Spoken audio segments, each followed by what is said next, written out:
Estoy seguro de que si Japón hubiese construido la estación del AVE en Segovia, la hubiese construido aquí y no aquí.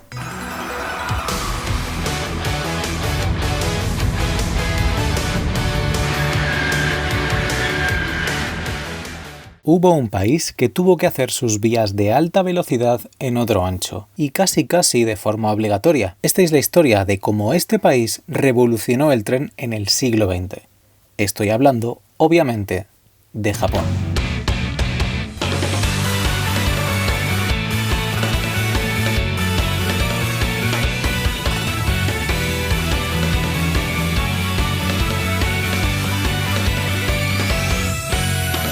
Al contrario que en España, el otro país que construyó otra red en otro ancho, donde cada paso adelante del AVE ha significado 2 hacia atrás para el resto de trenes. Así que, ¿cómo demonios Japón ha conseguido tener la segunda mejor red de alta velocidad del mundo y encima mantener el resto de sus trenes convencionales?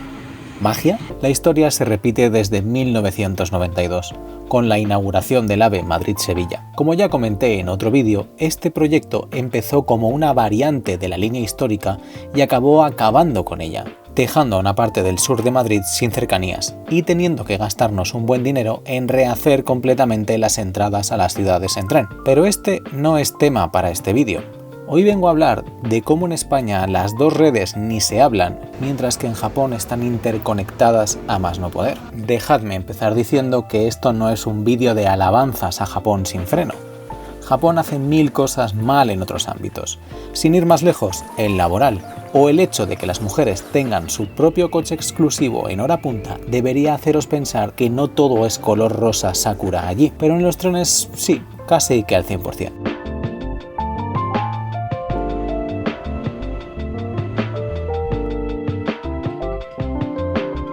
La historia es bastante conocida, incluso si no eres friki.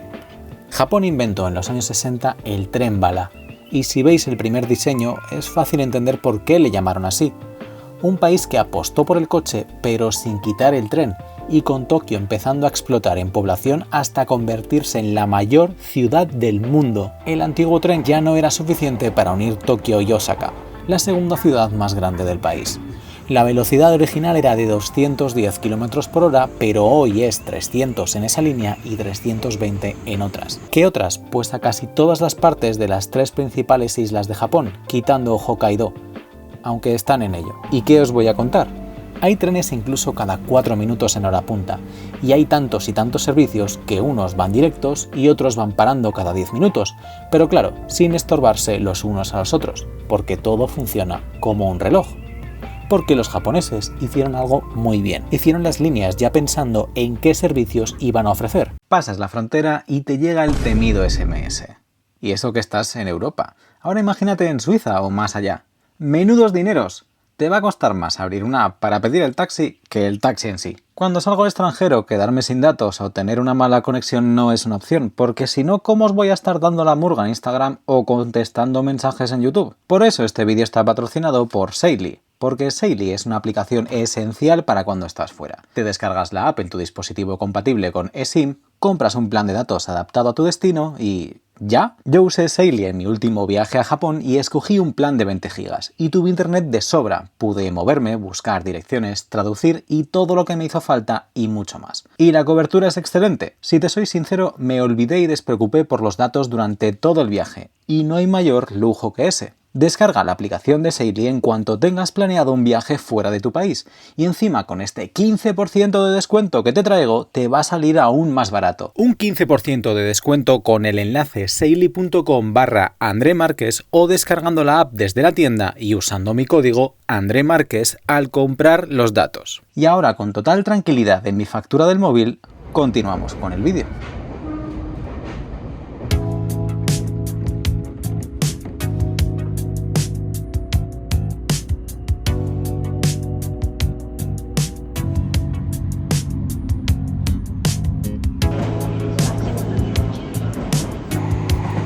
Es decir, yo quiero tener un tren cada X minutos directo, y cada Y semidirecto, y cada Z uno que paren todas. Así que necesito tantas estaciones y tantas vías de apartado con tales características, y los trenes de hasta 16 coches van en consecuencia. La consecuencia es unos 380 millones de viajeros al año. El AVE con todos sus amigos, unas 10 veces menos. Y aclaro que sí, que la población de Japón es 3 veces la española y no sé qué 1000 gaitas. ¿Qué hago comparando churras con merinas? Pues a ver a cuántas churras sale una merina y si merece la pena importar una merina. Suficiente lana. Total, que Japón no tenía un vecino molesto al norte con otro ancho. Japón tenía al enemigo en casa, porque ellos construyeron toda su red en un ancho casi métrico.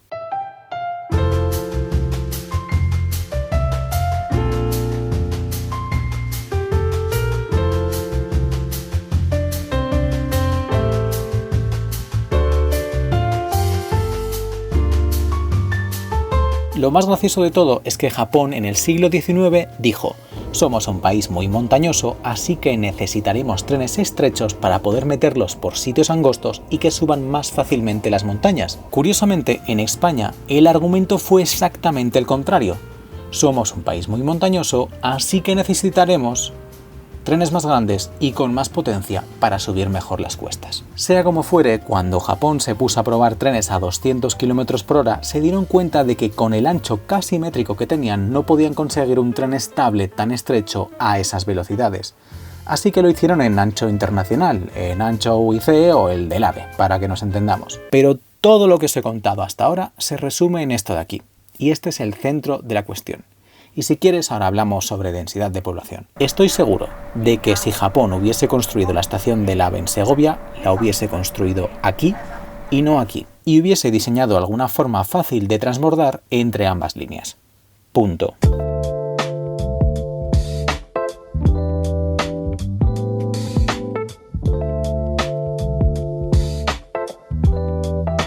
Y aquí no hay 40 millones de Tokio que valgan, y sé que es un tema muchísimo más complejo que soltar esto y quedarme callado, pero estoy seguro de que Japón hubiese encontrado la forma de que aquí hubiese una estación que transbordase ambas líneas, porque en tren 1 más 1 no son 2.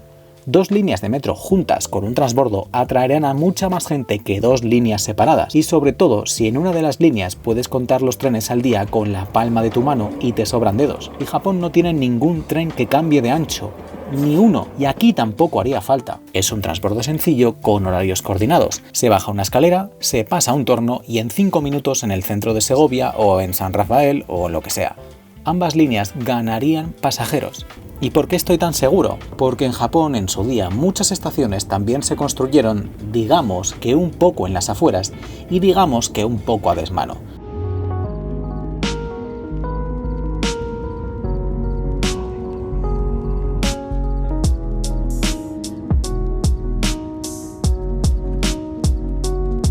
Sin ir más lejos, la estación de Osaka se construyó en las afueras, como otras muchas, pero casi todas tienen algo en común, y es que tienen transbordo con los trenes que ya existían antes. La de Yamaguchi se hizo aquí para usar la línea ya existente para llevarte hasta la ciudad propiamente. Veréis siempre que intentan aprovechar lo que ya había antes. Excepto Shin Fuji o Higashi Hiroshima. En esta cuenta no hablamos de Higashi Hiroshima. O la de Kurashiki, que está más lejos, pero conecta con la línea local, una línea que ya tiene clientes. Así que volviendo a nuestra Segovia querida, podremos argumentar lo que queramos para justificar poner la estación donde está, y diremos que ni Segovia es Osaka ni España es Japón. Pero estoy tan seguro de que si la estación se hubiese hecho un poco más aquí, tendría mucho más tráfico, y la convencional de Segovia también. Pero así se quedó la estación de Segovia, con sus raquíticos trenes, sus 2 horas con suerte para llegar a Madrid y sin posibilidad alguna de competir ni de acercar a la gente de los pueblos al AVE.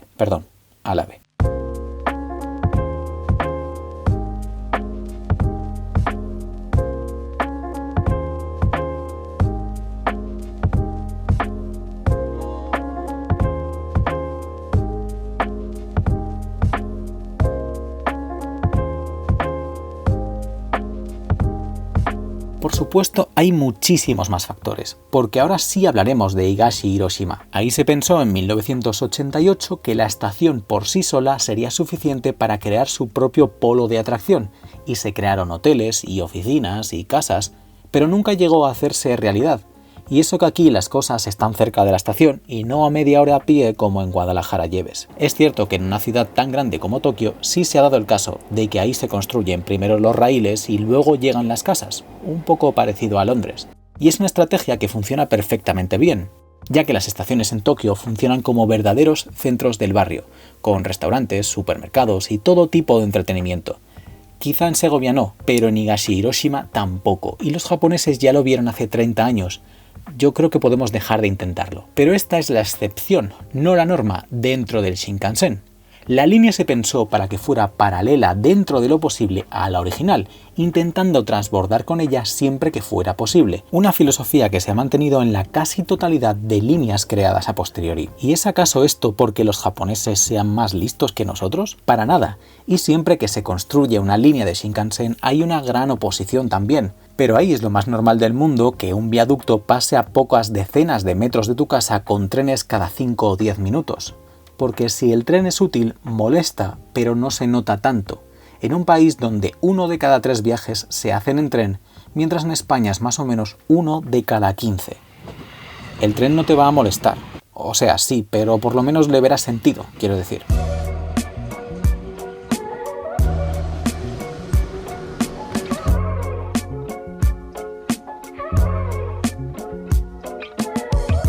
El Shinkansen funciona porque entra en un círculo virtuoso. Como funciona, la gente lo pide, pero lo pide cerca, lo pide para que puedan transbordar a él, porque ya van en tren. No quieren tener una estación a la que solo puedan ir en coche, porque no van en coche. Y una estación céntrica, que además es un lugar que invita a ir, que es muchas veces el centro del barrio.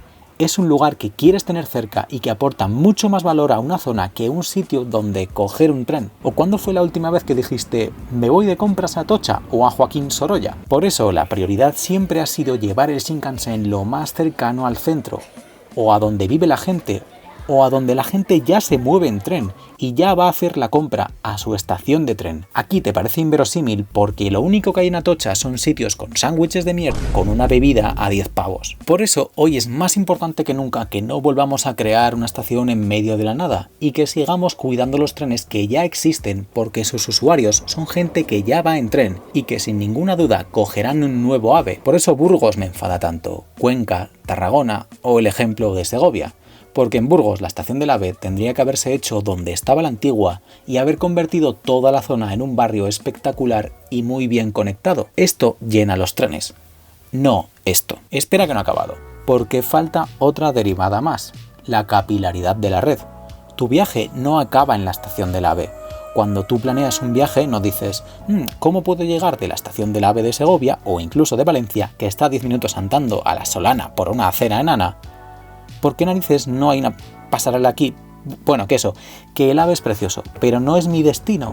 Es el centro, la casa de mis primos, o un hotel, o el apartamento en la playa de Gandía.